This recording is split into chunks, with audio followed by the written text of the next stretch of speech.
네, 여러분 안녕하세요.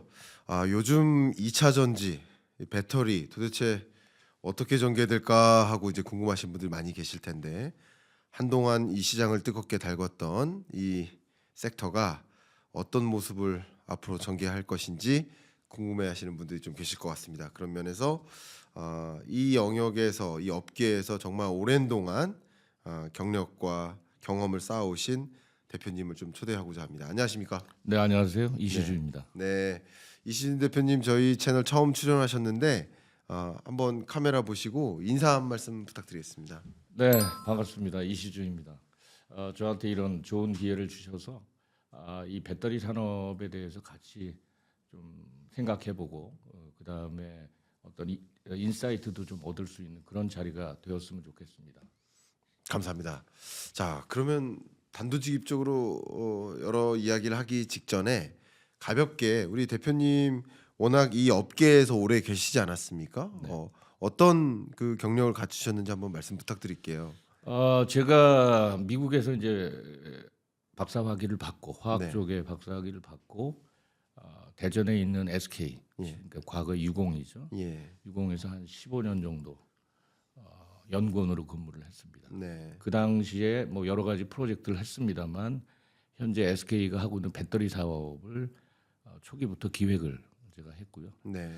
그 다음에 제가 2008년도에 이제 이 전 직장인 동아그룹에 이제 입사를 하고 최근이죠. 한 6, 7년 전에 아무래도 2차 전지 쪽의 소재 사업을 신사업으로 창출을 해야 되겠다라는 목표를 가지고 전액 업체를 인수를 했습니다. 네. 그래서 인수 과정에 제가 다 관여를 했고요. 그리고 그 대표이사를 한 4년 정도 을 하다가 작년에 이제 물려주고 은퇴를 했다고 보시면 되겠습니다. 좋습니다. 감사합니다. 자, 그러면 이렇게 업계 상황을 좀 여쭤보고자 하는데 가장 먼저 우리가 들여다봐야 될 대주제가 바로 중국입니다. 뭐 여러 미래 유망 산업을 놓고 한국이 중국에 의해 추격을 받고 있거나 추격을 오히려 넘어서서 추월했거나 하는 상황이라고 볼 수 있는데 2차 전지에 있어서는 어떻게 평가하시는지 여쭙고 싶습니다. 2차 전지는 뭐 죄송한 말씀이지만 오히려 한국이 중국을 지금 따라가는 그런 형세입니다. 즉 네. 글로벌 시장에 있어서 중국의 주도권이 예. 워낙 크고 예. 그러다 보니까 원래 개발을 시작을 했고 그 동안에 상당한 노력을 했던 한국이나 일본 업체가 실은 맥을 못 치고 있는 그런 상황으로 보시면 될 것 같습니다. 그렇군요. 기술적인 우위는 어떻습니까? 제가 지금 시장적인 말씀 주신 거예요. 시장 마켓시어 측면에서 이미 중국 시장이 세계 시장에서 압도적인 비중을 차지하니까 그 시장을 중심으로 2차 전지 시장을 꽉 잡고 그리고 그걸 기반으로 해서 세계 시장으로 이제 진입해 나가는 모습 시장 관점인데 근데 기술적으로도 중국에 의해 이미 추월됐다고 생각하시는지 여쭙고 싶습니다. 그 참 송구스러운 얘기지만 네. 저는 추월당했다고 봅니다. 네. 그러니까 오히려 중국이 지금 주도를 해나가고 있고 실은 한국이나 일본이 만드는 배터리와 중국이 만드는 배터리는 약간 차이가 있습니다. 네. 차이가 있어서 소위 얘기하는 인산철 배터리가 중국에 있는 배터리 시장을 이제 주도를 하고 있고요. 한국이나 일본은 우리가 보통 얘기하는 삼원계의 배터리로 일단 시장을 진입해 있는 상태입니다. 네. 추후에 뭐 그런 기회가 될지는 모르겠습니다만 실질적으로 그 인산철이 가지고 있는 장점과 단점이 있는데 일단 최근 들어서 삼원계에서 이제 문제가 되고 있는 것들이 이제 안전성, 그다음에 경제성 문제가 있습니다. 그거에 비해서 인산철이 유리해요. 물론 단점도 있습니다. 에너지 밀도가 좀 낮기 때문에 같은 부피에서 발생할 수 있는 에너지는 조금 적기는 하지만 안전성 부분이나 경제성 부분에 있어서 상당히 우월합니다. 네. 그러다 보니까 중국이 인산철을 베이스로 해서 시장을 일단 그 장악하기 시작했고 가장 중요한 거는 중국의 내수 시장이에요. 네. 그러니까 중국 정부가 그동안의 여러 노력을 통해서 중국의 전기차 시장을 굉장히 확대를 시켰습니다. 근데 그러다 보니까 지금 글로벌하게 전기차 시장은 중국이 내수가 가장 크다고 보시면 되겠습니다. 예.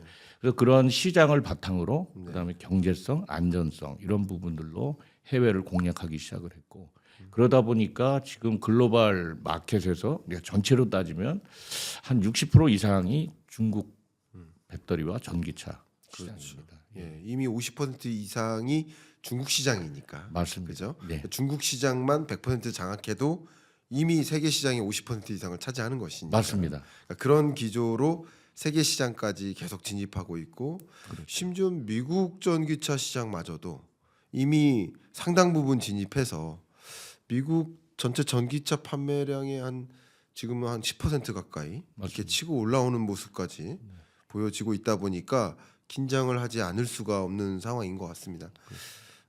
제가 마침 그 삼성그룹의 그 사장단 특강을 다녀왔는데요. 거기에 이제 사장단하고 임원들이 강의 듣는 공간과 그 임원 아래 직원들이 강의 듣는 공간 좀 차이가 있습니다. 근데 이 이병철 회장님께서 만드신 호암관이라고 있는데 그 바닥재부터 진짜 너무 막 그 두근두근 할 만큼 그런 공간인데 저는 이제 강의장에 딱 들어서기 전에 놀랐어요. 커다랗게 이렇게 문구를 적어놨는데 위기의 삼성 이렇게 적어놨습니다. 예. 그러니까 지금은 우리가 위기 의식을 철저히 갖고 그리고 그걸 가정하고 대응책을 강구해야 되지 않느냐 하는 기본적인 생각을 갖고 제 강의도 임하셨던 거거든요. 네네. 저는 말씀하신 것처럼 시장 관점에서 중국이 압도하고 기술적으로도 이미 한국을 압도하고 우월하고 있는데 이런 데 있어서 다른 거 말고요. 기술적 혹은 경영적 이런 거 말고 경영 전략적인 예를 들면 이제 리더십 네네. 혹은 정부의 정책적인 혹은 정치적 리더십 뭐든지 다 좋습니다. 경영 리더십이든 정책 리더십이든 정치 리더십이든 어떤 방향에 있어서 우리가 좀 문제가 있었다고 지적할 만한 것들도 있을까요? 네, 또 리더십의 한 분이셨지 않습니까? 네네. 예, 여쭤보겠습니다. 1차적으로는 제가 이제 책을 출간을 하면서 네, 쓰고 던지고 싶은 독자들한테 예. 던지고 싶은 메시지가 그 중에 하나가 그겁니다. 그러시군요. 사실은 우리 한국이 이 2차 전지 시장은 앞으로 반드시 가야 될 시장이거든요. 네. 에너지 관점에서 보면. 근데 그런 상황에서 봤었을 때 우리가 중국에 비해서 또는 이제 다른 지역에 비해서 어떤 게 여류일까 이런 부분들을 보게 되면 네, 다양한 부분에 있어서 여류가 있어요. 그 중에 하나가 경영 전략, 그리고 인적 역량, 네, 그다음에 기술 개발, 그리고 또 하나가 정부 정책입니다. 그렇죠. 예, 중국이 이제 성장하게 대한 아주 기본적인 부분들은 이 사람들이 원래 자동차 산업이 약했단 말이에요. 네, 그러니까 자체 중국 내에 자동차를 제조하고 있는 업체가 없었어요. 네, 그래서 과거에 해외 유수의 자동차 업체들을 다 끌어들이려고 애를 많이 썼습니다. 네, 근데 실은 실패했죠. 왜냐하면은 그게 이제 기술이고 노하우가 있기 때문에 그런 선진의 업체들이 그런 부분들을 내주기가 굉장히 힘들었을 겁니다. 네. 그러다 보니까 이제 이게 잘 안 되고 그러다 보니까 이쪽은 가고 싶은데 앞으로 그럼 미래의 어떤 방향이 어떻지라고 중국 정부는 고민을 했던 것 같아요. 네, 그게 하나가 신에너지 차량입니다. 네, NEV라고 부르는데요. 신에너지 차량에 집중을 해야 되겠다. 그래서 2010년도 때 바로 그쪽에 정부의 아주 강력한 정책으로 신에너지를 정책적으로 밀어줘야 되겠다라는 이 정책을 썼어요. 네, 그러면서 전기차 시장이 확 내부적으로 확대가 된 겁니다. 한국은 지금 보면은 정책적으로 실은 지원에 대한 부분들이 없어요. 나중에 보면 이제 경제성 문제를 아마 논의를 좀 해야 될 부분인 것 같은데 어쨌든 경제적으로 경제성 차원에서 저희가 뒤지는 부분들이 있고요. 근데 이 산업은 놓치면 안 되기 때문에 실은 이 산업에 가장 수요가 많은 데가 전기차 아니겠습니까? 네. 그러니까 전기차 쪽을 확대할 수 있는 여러 가지 정책을 펴야 된다. 플러스 전략적으로 끌고 나갈 수 있는 중장기 전략들이 좀 필요한데 그런 부분이 좀 약하지 않았나 그런 생각이 듭니다. 중요한 말씀 주셨습니다. 제가 개인적으로 그 우리가 그 토끼와 거북이 이야기를 항상 머릿속에 기억해야 된다. 네. 그런 말씀을 종종 드리고 있습니다. 그러니까 토끼가 정상적인 생각만 하면 거북이한테 질 수 없거든요. 근데 거북이한테 졌다는 것은 정상적인 생각이 아니었던 건데 극단적으로 안도하고 안주했었던 게 아닌가. 근데 이렇게 뒤집히기 직전까지는 안도하고 안주해요. 그렇죠.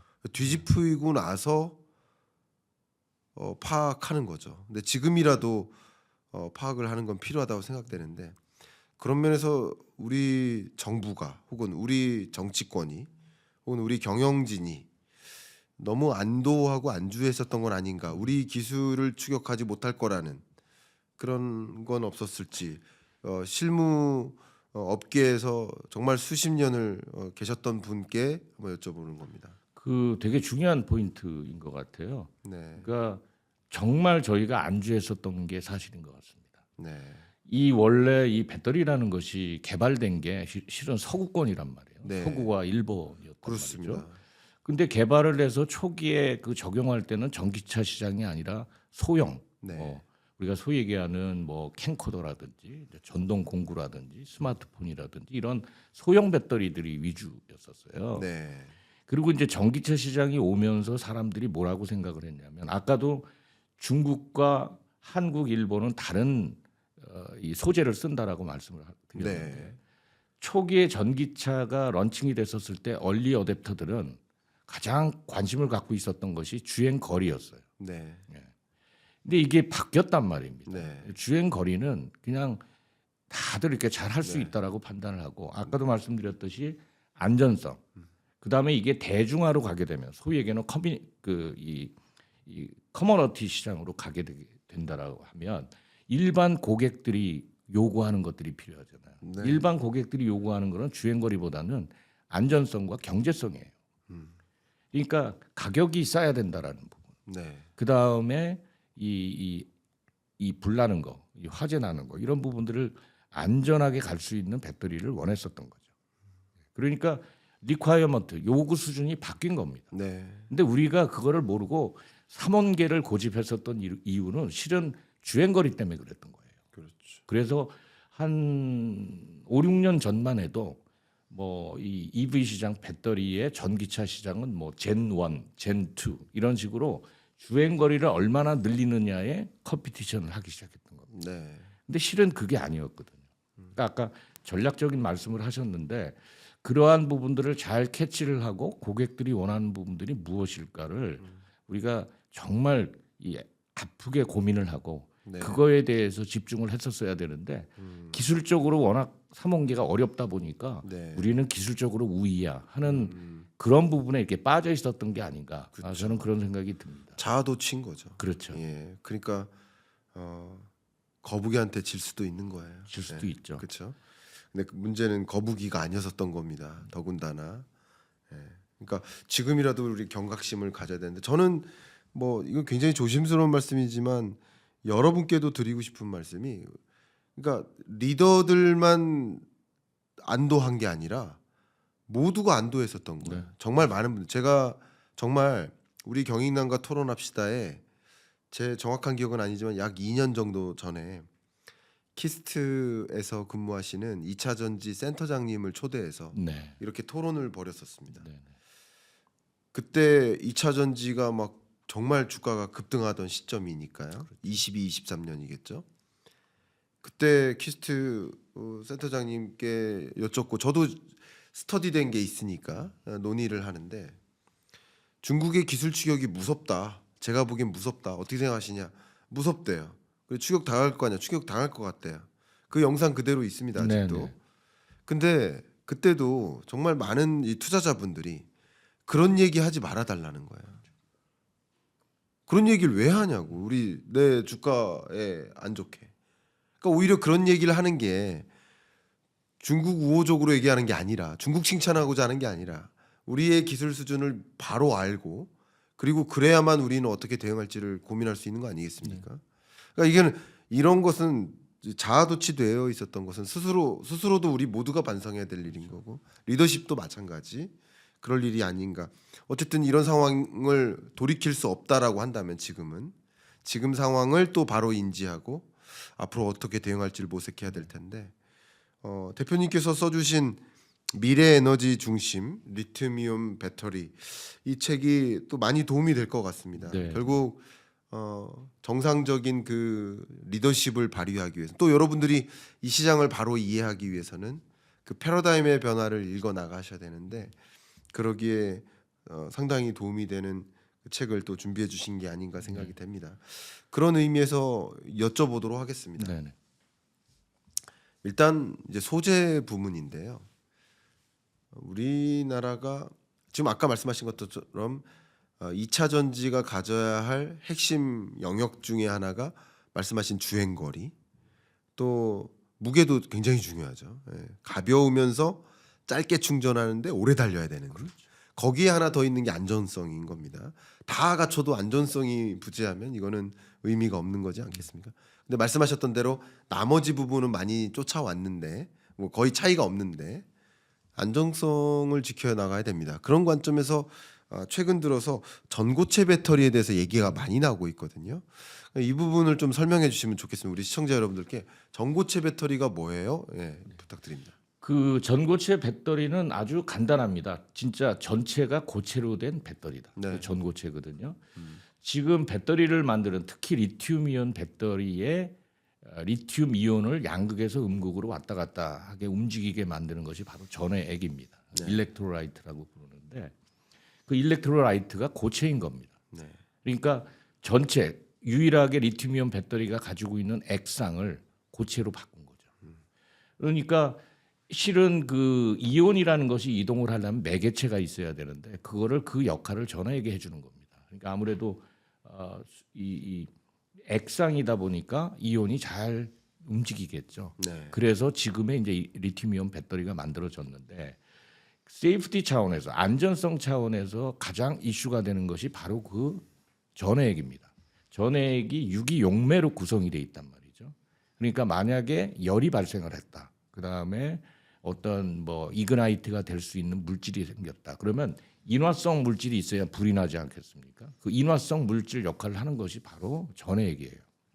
그러니까 이 전해액을 고체로 만든다면 아까 말씀드렸듯이 인화성 물체가 없어지니까 물질이 없어지니까 세이프하다. 네. 이게 이제 근본적인 이유입니다. 네. 그래서 전고체 얘기가 요새도 뭐 주가들이 하도 이렇게 왔다 갔다 하죠. 그 중에서 이제 이 전고체 소재를 하고 있는 분들이 그 기업들이 이제 상당히 각광을 받고 있는 그런 모습인데 만약에 이게 기술적으로 이 현재 리튬이온 배터리의 역할을 할 수 있다라고 하면 상당한 임팩트가 있겠죠. 네. 근데 이제 문제가 뭐냐면 아직까지는 그런 물질이 만들어지지 않았고 네. 유사한 물질이 만들어졌다라고 할지라도 이 경제성 문제가 생기는 거예요. 네. 이게 저한테도 많이 여쭤보시는 분들이 많아요. 전고체에 대해서. 네. 만들면 기가 막히다. 근데 이걸 기술적인 부분으로만 볼 수가 없거든요. 네. 이 실제적으로 시장이라는 것은 고객들이 살려는 사람들이 호주머니에서 돈을 빼서 사야 되는 부분들이니까 경제성 부분을 무시할 수가 없단 말입니다. 네. 근데 현재의 상황들을 아무리 개선이 돼서 양이 늘어난다라고 해도 제조원가는 많이 올라갈 거예요. 그렇습니다. 예, 그래서 상업적인 기술적인 측면에서는 반드시 우리가 도달해야 되는 부분들이 맞기는 하지만 아마 당분간은 경제성 측면에서 아마 당연하지 못할 거다라는 게 제 개인적인 사견입니다. 좋습니다. 예. 말씀 정말 감사합니다. 그러니까 기술적 우위에 있을 수 있고 어쨌든 지금은 우리가 돌파구가 차세대 배터리를 더 빨리 개발하는 거, 그렇죠? 그것을 통해서 이 판을 또 바꿀 수가 있겠는데 말씀하신 대로 상업적으로는 이 가격을 또 무시할 수 없기 때문에 그렇게 비싸게 만든 배터리를 활용하는 그렇게 비싼 전기차를 또 누가 사겠느냐 하는 주장이 있기 때문에 지금으로선 그것까지도 또 산을 넘어야 되는 과정에 있습니다. 기술적으로는 이미 중국에 의해 추월을 당했고 시장적으로는 뭐 이미 압도당했고 네. 그런 의미에서 뭐 독일 뭐 자동차 강국 같은 나라도 지금 휘청이고 있습니다. 뭐 폭스바겐이 세계의 공장을 문을 닫는다든가. 근데 이 자동차 기업 하나가 공장 하나 문 닫으면 그 앞에 딸려 있는 얼마나 많은 그 공급업자들 또 다 같이 힘들어지는 거 아니겠습니까? 지금 그런 면에서 우리가 이 전기차 시장 혹은 배터리 시장을 중국에 뺏기고 있는 과정이기 때문에 우리나라의 뭐 완제품 기업은 그렇다 치더라도 공급업체들 1차 벤더부터 한 10차 벤더까지 있다고 가정하면 뭐더 있죠, 사실은. 어떤 상황이라고 보세요? 우리나라 이게 저는 내수 경제를 좀 상징해 준다라고 보고 있거든요. 네. 그 좀 계속 좀 암울한 얘기를 네. 말씀을 드리는데 진짜 현실을 좀 직시를 해야 되는 네. 부분들이 있습니다. 소재라는 것은 실은 배터리를 만들기 위해서 사용되는 원료들이잖아요. 그렇죠. 근데 참 공교롭다라고 해야 되는지는 모르겠습니다만 이 소재들이 대부분이 이 땅 안에 있는 우리가 지금 자원이에요. 네. 예, 그 자원으로 구성이 돼 있거든요. 네. 우리가 보통 리튬이온에서는 필수 원소가 네 가지나 5가지 정도를 봅니다. 그게 하나가 리튬, 그리고 또 하나가 코발트, 네. 또 하나가 니켈, 그리고 흑연입니다. 네. 그리고 어떤 그 분류하는 분들은 이제 구리까지도 이제 집어넣는 경우가 있거든요. 그게 이 땅 안에 자원으로 있는데 이게 한정이 돼 있단 말이에요. 네. 그리고 아무리 자기네 땅이 넓다라고 하더라도 뭐 있는 것도 있고 없는 것도 있을 거 아니겠습니까? 그래서 우리가 그런 것들을 이제 생태계라고 부르는데요. 생태계를 다 또 장악을 당한 거예요. 그렇죠. 예. 중국에 의해서 거의 다 장악을 당했거든요. 제가 최근에 이제 계산을 쭉 해보니까 우리가 소위 얘기하는 자원이기 때문에 채굴을 하지 않습니까? 네. 채굴을 해서 가공 정제를 해서 핵심 소재를 만들어서 배터리를 만드는데 그 공급, 그러니까 밸류체인이 거의 다 중국에 장악돼 있어요. 특히 4대 소재를 보게 되면은 채굴은 거의 한 60%, 그리고 이 가공 같은 경우는 거의 80%에 육박하게 중국이 장악을 하고 있어요. 그러니까 중국이 땅에 갖고 있지 않은 자원도 해외 투자를 통해서 그렇죠. 정부가 아주 적극적으로 나선 겁니다. 네. 그래서 아프리카에 투자하고 호주에 투자하고 인도네시아, 동남아시아에 투자를 하면서 광산으로부터 시작을 해서 원소에 대한 부분들을 거의 다 중국이 장악하게 된 거예요. 그러니까 그 생태계가 거의 무너져 있는 상태죠. 지금 말씀하신 부분에서 이제 물론 배터리를 중심으로 말씀 주셨지만 배터리가 아닌 그밖에 나머지 부품들의 소재도 마찬가지죠. 그렇죠. 히토류가 가장 대표적인 거고. 맞습니다. 예. 그 히토류는 뭐 요새 이제 그 트럼프 관세 정책 때문에 난리여서 네. 보복으로 이제 그 히토류에 대한 수출 제한을 이제 중국이 했는데요. 히토류는 얘기가 더 심각합니다. 네. 히토류는 가공에 있어서는 거의 그러니까 예. 채굴에 있어서는 60% 이상, 그리고 가공에 있어서는 전 세계 수요 공급의 90% 이상을 차지해요. 그러니까요. 그러니까 철저하게 뭐 그런 자원 투자라든지 이런 건 이제 정부 주도하에서 진행이 됐었던 부분들이고, 특히 히토류는 전기차 시장은 핵심이 배터리와 모터입니다. 그러니까 배터리로 모터를 구동을 시켜서 이제 움직이는 건데 네. 모터의 핵심 부품이 바로 연구 자석이에요. 네. 그 연구 자석에는 히토류가 반드시 들어가요. 그렇죠. 예. 그래서 그 부분에 또 영향을 받을 수밖에 없고 기타 뭐 다른 분야죠. 뭐 디스플레이가 됐던 반도체가 됐던 상당히 히토류에 대한 수요들이 작지만 아주 그 성능을 높이기 위해선 필수적이거든요. 네. 이제 그런 부분에 이제 영향을 받기 시작하는 거죠. 그러니까 껐떡하면 이제 무기화된 거죠. 그렇죠. 그래서 에너지 안보라는 게 그냥 에너지만 가지고의 안보가 아니라 실은 자원에 대한 부분들도 동일한 개념으로 봐야 된다는 거죠. 그렇습니다. 예, 그래서 좀 심각합니다. 말씀 감사합니다. 그러니까 지금 미중 전쟁으로 이 소위 트럼프발 관세 전쟁이 치닫고 있잖아요. 그래서 지금 미중 전쟁으로 생각을 할 필요가 있겠는데 중국 입장에서 나름 미국의 강력한 그런 드라이브, 관세 전쟁과 같은 드라이브에 대응하려면 같이 관세율을 끌어올려서는 안 되거든요. 왜냐하면 미국의 수출액과 중국의 수출액의 차이가 나기 때문에 관세 전쟁 이외의 카드를 계속 꺼내 들어야 되는데 그 카드들 중에 하나가 바로 히토류 공급 차단인 거고 이것은 그 미국의 그냥 첨단 산업 생태계를 막는 역할인데 맞습니다. 아까 말씀하신 것처럼 채굴이라는 영역에선 60%지만 그것도 어마어마하지만 가공이라는 영역에서 90% 이상을 차지하고 있다 보니 사실 그러면 히토류 공급 중국이 안 한다 그러면 이건 굉장히 심각한 일이라고 볼 수 있잖아요. 우리나라도 그렇죠. 마찬가지고 네. 미국도 마찬가지고요. 우리 요소 공급 한번 차단했는데 난리가 났었잖아요. 맞습니다. 네. 요소 공급 차단인데도 근데 히토류 차단이다. 이건 정말 GDP 0으로 만들 수 있는 정말 어마어마한 충격일 거라고 저는 생각하는데요. 맞습니다. 예.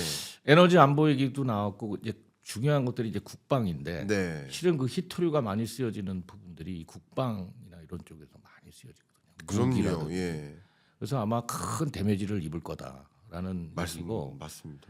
그다음에 또 하나는 지금 이제 몇 년 전에 그 IRA라는 네. 부분들도 거의 동일한 개념이에요. 저는 그거를 뭐 중국이 진입을 언젠가는 아마 할 수 있을 거다라고 봅니다. 지금 당장 그걸로 막어도. 네. 근데 미국 입장이나 서구 입장에서는 유럽 입장에서는 그 부분을 준비할 수 있는 시간을 이 시간을 버는 네. 그러한 전략이라고 저는 볼 수밖에 없어요. 그렇죠. 예. 예. 일정 기간을 시간을 벌어서 그동안 못했던 생태계를 조성을 해야 된다라는 강력한 아마 그 메시지가 있었을 겁니다. 중국식 생태계를 조성하려 하고 그러면 미국도 미국식 생태계를 조성하려는 거거든요. 그렇죠. 미국 내 밸류 체인을 완성하려는 거니까. 네, 결국 미국 내 밸류 체인을 완성하려면 중국을 배제시켜야 되니까. 맞습니다. 서로 그 싸움을 하고 있는데 그러면 미국식 밸류 체인을 가져가면서 중국을 배제하려는 트럼프식 움직임에 나름 대응을 해야 되니까 대응하기 위한 여러 수단으로서 히토류 공급 차단이 쉬운 일은 아닌데 자국으로서도 그죠? 어떻게 그걸 수출 안 합니까? 그 무지막지한 생산액을. 그런데 그걸 공급을 차단함으로써 중국식 생태계를 조성하는데 시간을 좀 벌기 위한 그런 전략을 강구하고 있다 이런 말씀을 주시는 예, 거예요. 저는 개인적으로 그렇게 이해합니다. 중요한 말씀이시고요. 우리가 반드시 지금 일종의 이 미중 무역 전쟁이 국채 전쟁으로, 광물 전쟁으로 또 기술 패권 전쟁으로 이렇게 치닫고 있거든요. 그러니까 그런 하나의 중요한 방향성을 지적해 주신 것 같아요. 네. 그러니까 이거 굉장히 무서운 일인데 자, 이 관점에서 우리는 어떻게 돌파구를 마련해야 될까를 고민을 해야 됩니다. 이제 업계에 계셨으니까 그 수십 년간 계신 그 업계 경력과 경험으로 우리는 어떻게 돌파구를 마련해야 될까? 첫 번째는 우리 앞서 말씀 나눴던 중국의 기술 추격에 대해서는 어떻게 돌파구를 마련해야 될까? 또 미중 패권 전쟁의 이런 양상 속에 우리는 어떤 돌파구를 마련해야 될까? 이 두 가지 질문을 하나하나 드려보고자 합니다. 네, 네. 이미 미래 에너지 중심 리튬 이온 배터리라는 또 명설을 발간해 주셨기 때문에 이 책을 통해서 전달하는 메시지가 많이 있으시겠지만 우리가 지금 이 사안을 가벼이 진단하고 넘어갈 상황이 아니니까 자 그래서 돌파구에 대한 방향성 제안을 좀 부탁드리는데 첫 번째 중국의 기술 추격, 시장 장악 어떻게 대응해야 된다고 보십니까? 저도 뭐 앉아서 굉장히 고민을 많이 했어요. 이 부분에 대해서 도대체 이걸 어떻게 극복하지? 생태계도 다 장악당했고 시장도 뭐 주도가 되고 있고 그러면 우리가 해야 될 방법은 뭐냐? 네, 한 뭐 몇 가지 제가 아까도 말씀을 드렸듯이 지금으로서는 저는 기술 개발밖에 없다라고 생각을 해요. 지금은 기술밖에 없다. 예. 기술 개발 이퀄 인적 경쟁력이라고 봅니다. 네, 근데 그것도 지금 이제 심각한 문제가 뭐냐면 그 중국의 이제 가장 큰 배터리 업체인 CATL 같은 데가 R&D 투자액이나 그다음에 R&D 인력이나 그다음에 이 여러 가지 포인트에서 한국의 배터리사가 당해내지 못할 정도의 3사가 합쳐도 네. 그 투자비보다도 훨씬 많고 한 회사가 예. 사람을 뽑는 것도 확보하는 것도 훨씬 더 많아요. 그 얘기는 뭐냐면 기술 개발에 대한 중요성 부분들이 물론 한국에서도 기술 개발 중요하다라고는 얘기하지만 실은 실질적으로 우리가 프랙티컬하게 가보면 얘기가 어쨌든 제가 거기도 썼습니다만 회사가 어렵다 하면 제일 먼저 손대는 데가 R&D예요. 네. 예, 들어가는 인풋 대비 아웃풋이 금방 나오질 않으니까. 그럼요. 예, 저도 연구원으로 꽤 오랫동안 있었습니다만 가장 힘들고 어려우면 기술 인력부터 손을 대거든요. 당장 비용을 줄여야 되니까. 그렇습니다. 교육 부문, 네. R&D, 그러니까 약간 커스트 센터를 많이 줄이죠. 맞습니다. 예. 예. 그러다 보니까는 실은 그런 그 기술 개발에 대한 어떤 트렌드나 아니면은 히스토리들이 자꾸 중간에 차단되는 부분들이 되게 많다라고 저는 봅니다. 네. 그래서 이렇게 가서는 안 돼요. 특히 한국을 생각을 해보면 땅덩어리도 좁고, 네. 그다음에 인구도 지금 이제 5천만 좀 넘는 그런 수준 아니겠습니까? 남한만 네. 따지면. 그러면 그 안에서 우리가 아까 자원의 생태계도 뭐 만들고 싶어도 잘 안 되고, 예. 뭐 이런 상황에서 우리가 할 수 있는 방법이 뭘까? 그거는 정말 전략적인 부분들을 잘 세워서 기술 개발에 대한 트렌드를 미리 선제적으로 대응하는 수밖에 없다라는 게 제가 1차적인 메시지고요. 말씀 감사합니다. 네네. 제가 저희가 이 경인남과 토론합시다라는 시리즈라서 저도 의견을 조금씩 보태고는 있는데 네네.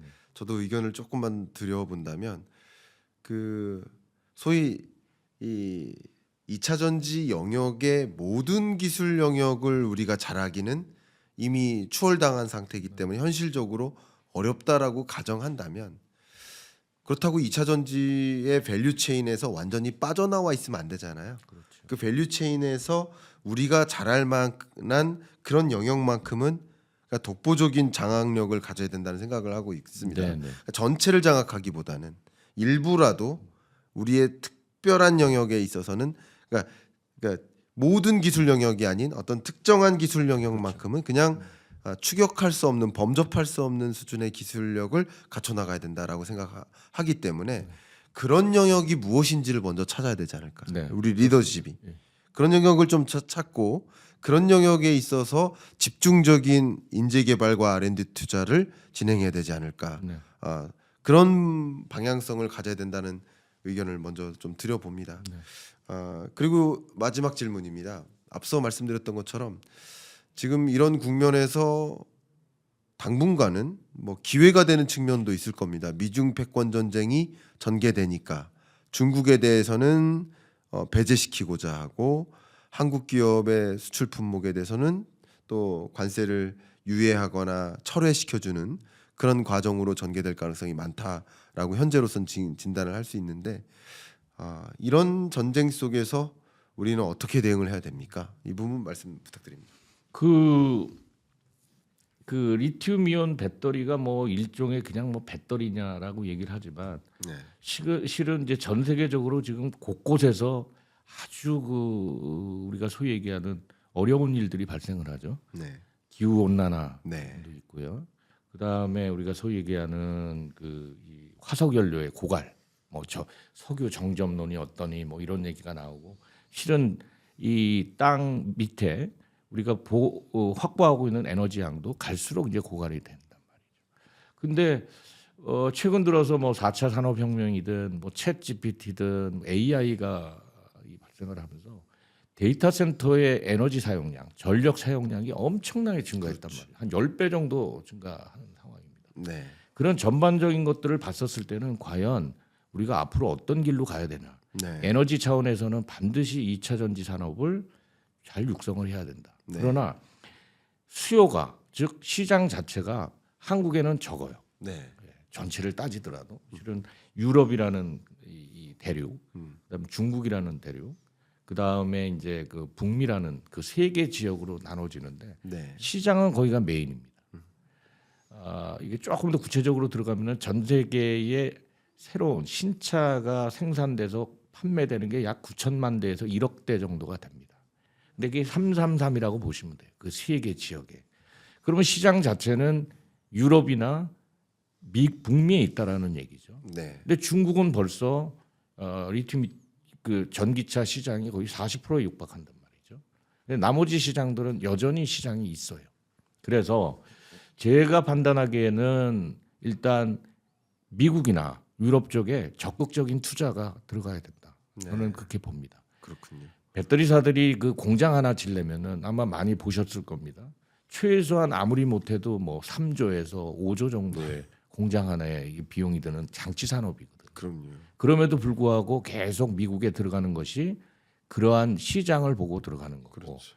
또 하나는 중국이 일단은 미국에 들어가기는 당분간은 어렵단 말이에요. 네. 그러니까 들어가서 선점을 하겠다라는 그 부분들로 이 보입니다. 전략적으로 저는 그게 맞다고 보여요. 그래서 미국이라는 시장을 겨냥해야 되고 한국은 지금 수출로 먹고 사는 데 아니겠습니까? 엄밀히 따지면 그러니까 시장이 있는 대로 가야 된다. 그거는 저는 확실하다고 봅니다. 그래서 유럽이나 미국에 적극적으로 들어가야 된다라는 거 하나. 그다음에 두 번째로는 생태계 조정이 지금 너무 안 돼 있기 때문에 거기에 좀 신경을 좀 많이 써야 되겠다라는 겁니다. 그러려면은 정부가 적극 나서야 돼요. 네.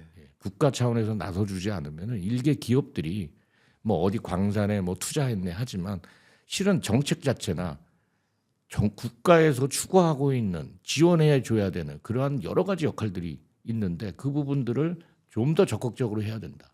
그래야 우리가 살아남지 않겠나 하는 생각이 듭니다. 네. 과거에 반도체에 그 일본하고의 어떤 마찰이 있었을 때 그쪽에서도 화이트리스트라고 해서 핵심이 되는 원료들을 공급 중지시켰잖아요. 2019년이죠. 네, 아주 심각했지 않습니까? 네. 그래서 자체적으로도 개발하고 했는데 한국은 아무튼 그 생태계가 잘 조성이 안 돼 있는 부분들이에요. 네. 그래서 제가 거기 그 얘기를 했지만 정말 지치지 말고 꾸준하게 정부를 중심으로 해서 네. 지치지 말아야 된다. 그렇게 해야 된다고 봅니다. 마지막으로 말씀을 드리는 거는 생태계 중에서 왜 선진국에서 가공 그 원료에 대한 가공 부분들이 약했나 이렇게 따져 보면 네. 폐기물이 어마어마하게 나옵니다. 가공 그렇죠. 할 때요. 네. 왜냐하면은 이 광석 안에 포함되어 있는 원소의 양은 대단히 작지 않습니까? 네. 그러니까 그거를 다 분리해내야 돼요. 그러니까 그럴 때는 굉장히 많은 이제 폐기물이 나올 수밖에 없어요. 네. 그다음에 뭐 아주 강력한 뭐 산이라든지 염기들을 많이 쓰고 하거든요. 네. 서구에서는 그걸 꺼려요. 환경 문제도 있고 환경 얘기하면 한국도 지금 뭐 다들 저도 뭐 굉장히 어려웠습니다만 네. 그 정도로 강하잖아요. 근데 엄밀히 따져보면 우리가 자원을 가지고 할 수 있는 비즈니스에서 그 부분을 무시한다라고 하면 결국은 뒤질 수밖에 없는 거거든요. 네. 그래서 서구에서 이 부분이 개발이 됐다라고 할지라도 실은 아까도 말씀드렸듯이 환경 문제 이런 부분들이 이슈가 생기다 보니까 안 한 거죠. 다 놓친 겁니다. 네. 그래도 중국은 뭐 세계 공장이라고 얘기할 정도로 이제 그런 부분이 잘 발달이 되고 정부 차원에서도 어떤 측면에 있어서는 많이 지원을 해주는 부분들이 있죠. 네. 그래서 국가의 전략이 필요하다. 그리고 그 전략을 실행할 수 있는 부서와 적극적인 정책이 필요하다. 저는 그렇게 생각을 좀 하고 있는 상황입니다. 네. 말씀 감사합니다. 지금 주셨던 말씀처럼 저도 이제 작년 여름에 그 조지아주에 좀 다녀왔었는데 거기 아틀란타의 그 SK 온 배터리 공장 증설 현장을 좀 다녀왔었는데 그런 모습을 보면서 참 많은 기업들이 살아남기 위해서 각고의 노력을 하고 있구나 이런 생각을 했는데 또 우리로서도 좀 고민되는 것들이 많이 있을 것입니다. 자꾸 미국에 공장 짓고 유럽으로 나가고 그러면 또 한국 또 생태계는 어떻게 되는가 하는 그런 물론 고민도 분명히 될 것입니다. 그래서 이럴 때일수록 정말 기업들이 나가면 한국 내수는 더 무너지는 거 아닙니까? 밸류체인이 더 붕괴되는 거 아닙니까? 대기업들이 나가지만 같이 나갈 수 있는 중소 중견기업도 있지만 못 나가는 기업도 있는 거 아닙니까?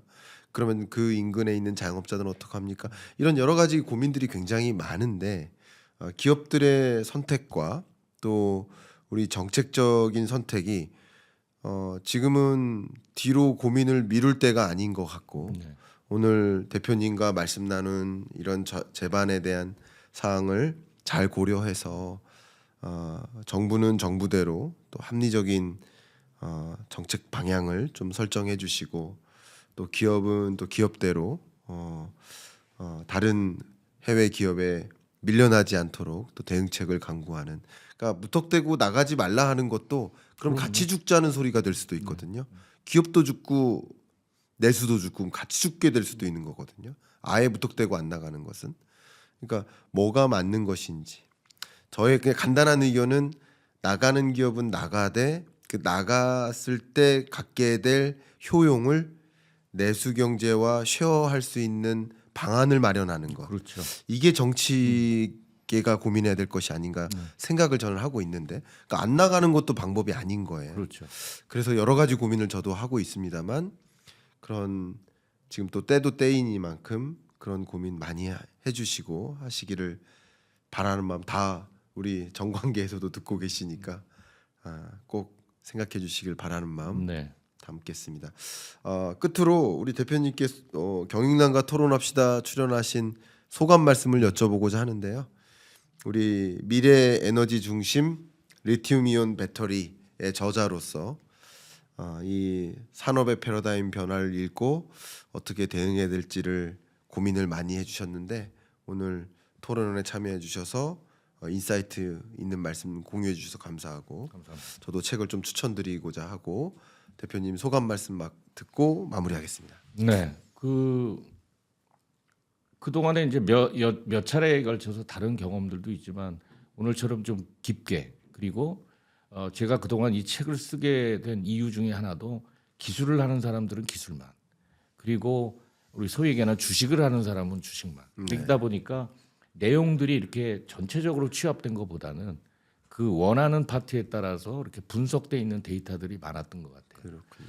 근데 저는 이제 현업에 있었던 사람 입장에서 산업계에 있던 사람 입장에서 보면은 정말 이 모든 것들을 다 이 합쳐져야만 모아야만 뭔가 방향을 잡을 수 있는 그런 상황이다라고 느껴서 많은 대중들이 좀 느꼈으면 좋겠다라는 차원에서 저희가 한쪽에 바이어스 되지 않고 좀 이렇게 길게 제가 펼쳐놓은 그 내용들입니다. 근데 그런 내용을 하면서 정말 고민스러웠던 것이 정말 너무 많이 뒤져 있구나 하는 생각을 좀 많이 했고 네. 그런 부분을 오늘 또 이 자리에서 우리 저 교수님하고 또 나눌 수 있는 그런 기회가 돼서 그리고 이런 메시지를 많은 분들이 좀 느끼시고 좀 심각하게 고민을 해야 될 시점이 아닌가. 한국 나름대로 아까 이제 그 내수와 이 해외 투자에 대한 부분에 고민을 하셨는데 저는 얼마든지 방법이 있다라고 생각을 합니다. 한국은 브레인이 되면 되거든요. 네. 브레인으로서 그 모든 것들을 이렇게 핸들링할 수 있는 그런 비즈니스 차원에서 아마 풀어나갈 수 있는 방법이 있지 않을까 싶습니다. 네. 어쨌든 시간이 필요하지만 지치면 안 되겠다라는 생각이었고요. 그런 메시지를 이런 좋은 자리를 통해서 많은 대중들과 나눌 수 있다라면 뭐 더할 나위 없이 감사드리죠. 아무튼 우리나라의 2차 전지 산업 그리고 첨단 산업들이 정말 어려움을 잘 극복하고 정말 성장하는 그래서 우리나라가 현재 발전 속도를 계속 유지할 수 있는 그런 부분이 됐으면 좋겠다. 거기에 뭐 저도 조금이나마 미약하나마 힘을 좀 보탰으면 좋겠다. 그런 정도로 말씀을 드리도록 하겠습니다. 감사합니다. 오늘 출연해서 감사하고 인사이트 공유해 주셔서 정말 감사합니다. 마무리하겠습니다. 감사합니다.